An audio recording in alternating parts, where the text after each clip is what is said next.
I'm leaning towards the negative category. Tyler Drake said no Josh Sweat in the open portion of practice today. Today? Yeah, wow. I mean, he listed a few. So let me just read the whole thing. It says, this is from 2 minutes ago. Cardinals offensive lineman Kelvin Beachum and defensive lineman Bilal Nichols were back practicing during the open portion on Thursday. Did not see Josh Sweat, Will Johnson, Baron Browning, Jonah Williams, Rabbit, Marvin Harrison Jr., or Mac Wilson Sr. Man. Can we call Tyler and tell him to try again and say all those guys are playing instead?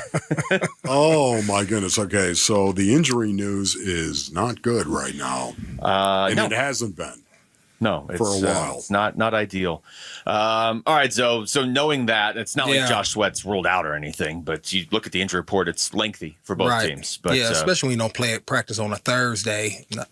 Most likely, if it was regular practice, most likely you're out. It's not like, because I used to be off Wednesday, so from a vet day, and then Thursday, you at least limit it doing something. Yeah. So it'll be interesting whatever he's dealing with. So, I mean, because he's going to be, that's a huge piece missing. Yeah. You've got to be able to create some pressure. And yesterday was a walkthrough. Right. It was a walkthrough. Right. So it's not like you got hurt doing a walkthrough. So you didn't have to say yesterday, you didn't have to say who missed.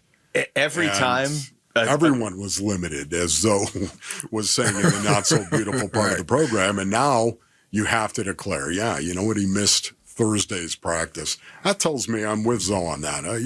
It's the likelihood is he doesn't play. Every time somebody is hurt, I mentally switched to like, okay, well, they still have this guy. Oh, well, Will Johnson's out now. Okay, well, they still have this guy. Oh, Max Melton might. Okay, well, Walter Nolan got it. Okay, but they still have Josh Sweat. That's where I had gotten to, and now you're telling me that might not happen. Yeah. So the crazy part is the oldest guy on the roster is still out there doing his thing, right? Yeah. See, he said, I've been telling them, stop calling us old when we get over 30, man. This is different age, man. We built different. Calais Campbell's part of our generation, so hey, you see him out there grinding still at 39. Yeah, That's right. He doesn't seem phased at all. He's just like, I guess I'll do everything. Yeah, he's actually probably out there playing hurt, just a different mentality when it comes to that old school. I ain't hurt. Still I'm one good. of the most incredible things to think about playing 18 years in the NFL. I don't know. 3 technique, 5 technique. That and the fact that he landed on Dak Prescott's ankle a week and a half ago and Dak kept playing. Right. Those are the two most amazing things I've seen. Just have Calais Campbell land on your ankle and see how that feels. All right, so knowing what we know, which isn't really a whole lot definitive, but You're facing San Francisco. We don't even know who their quarterback is, but we know they have Christian McCaffrey and we know they have George Kittle. So how are you attacking their offense? So, I mean, I don't even know if it's so much about attacking the 49ers. I think the first thing that they have to do is do their job well and prevent and stop themselves from beating themselves, right? So BA used to always say, right, it's hard enough to win this league. You can't win if you're going to beat yourself. And we just came off of last segment talking about explosive plays. And when you go back to last week, when you think about the first drive, right, 43-yard touchdown to JSN into the end zone, right? Then they come back. Obviously, they had the fumble, the strip sack. That's another big play, but that's not on the offense or on the defense. That's the offensive side. But then you come back again, and then we have a 15-yard penalty by Budda Baker, right? We have the 15-yard catch, so that's like 30 yards off of 2 plays. And then I think the last one, it was another big 64-yard bomb.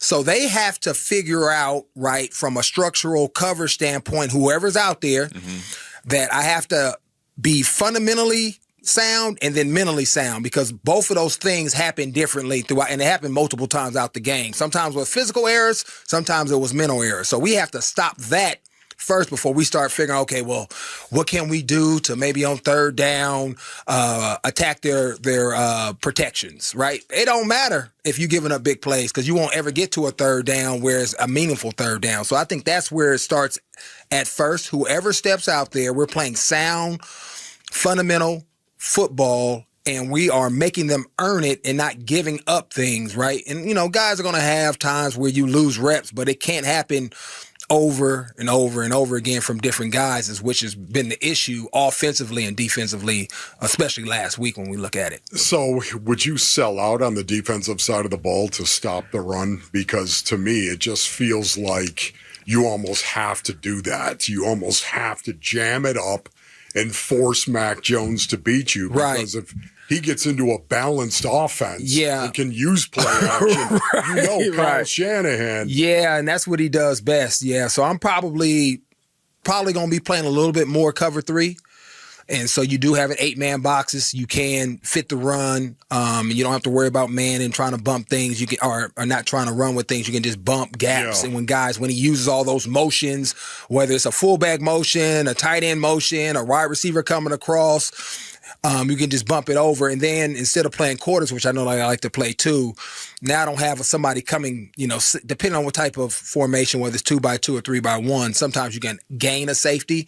I don't want to gain us. I want to know my safety's in the box and he's part of the run game so we can stop it. And then we'll just have to play everything off of that. And if we can stop it right first, second down and earn the right on third down, then I want to actually maybe even blitz him a little bit early. I still sitting back. I'm going to break a tendency. We're going to blitz him the first time we get an opportunity to on third down. So early, when you say early, just to break your tendency? Yeah, I want to get after him early. I want to make him see something early, right? And get it into his head? Again, get it into his head, especially now you have Josh Sweat, who potentially may not play. Yeah. Right, it ain't like we getting pressure with just a 4-man rush anyway. So, let's dial it up a little bit. Guys got to hold up, right, on the back end. And so I'm doing more of a zone. So we have eyes on the QB, eyes in front of us. I don't have to run necessarily with someone man-to-man across the field or anything like that.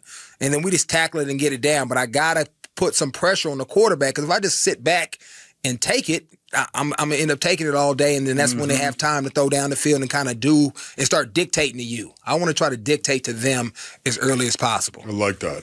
I'm looking up and down the injury report. I don't really know why I'm doing this to myself. I'm also refreshing Tyler's Twitter page just on the hopes that maybe he's like, I didn't see Josh Sweat, but he's over there or whatever, because Josh Sweat is not on yesterday's injury report. So I'm going to hold out hope maybe that he's available. But so I'm just going to read down some of the defensive players that are on yesterday's report because it was a walkthrough. So it's an estimated injury report. But you've got Baron Browning didn't practice, concussion. You've got Will Johnson with the back and the hip didn't practice. You've got Rabbit didn't practice with the ankle. Mac Wilson, it sounds like Mac, I don't know. Have they officially rolled Mac Wilson out? I can't even keep track anymore. It doesn't sound like, I don't know. He missed the last game. Yeah.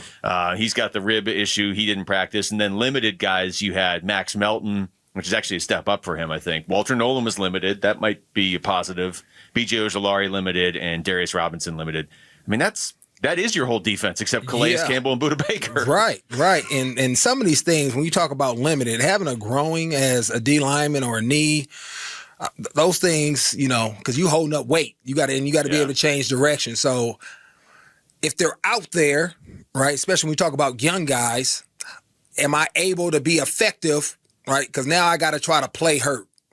And some guys aren't able to do it, especially if you're still young and trying to figure out the game and all this other things where you can't necessarily put yourself in the best position because you have all this experience to kind of hide your injury a little bit. Yeah. So those guys, when you see young guys hurt, especially knee and growing stuff that you need to be explosive, that makes them special, I get a little weary, especially in the interior defensive line, because you're going to have big bodies on you all game. Not that you've seen a ton of these guys in this offense specifically, but Mac Jones and Brock Purdy strike me as being very similar type quarterbacks. Now, a little bit different in structure and frame, right. And how they're built, but more pocket type guys. Yeah. And that's what Kyle Shanahan needs in his offense. And that's what he's actually always liked and preferred when you go back, throughout his career. And he's had, RG3 and some guys that can move around the pocket. But he's when you think about Matt Ryan and these two guys who he's done really well with, what was the guy before that came before Brock Purdy? He was, I think, played better because of being in this system. Well, they had Jimmy G. Right? Doing really well, but he kept getting injuries and stuff. But just guys that know the game, Kirk Cousins, right, know the game, play action, sitting in the pocket, can roll out, athletic enough to get out of the pocket, these half rolls and be able to throw the ball down the field.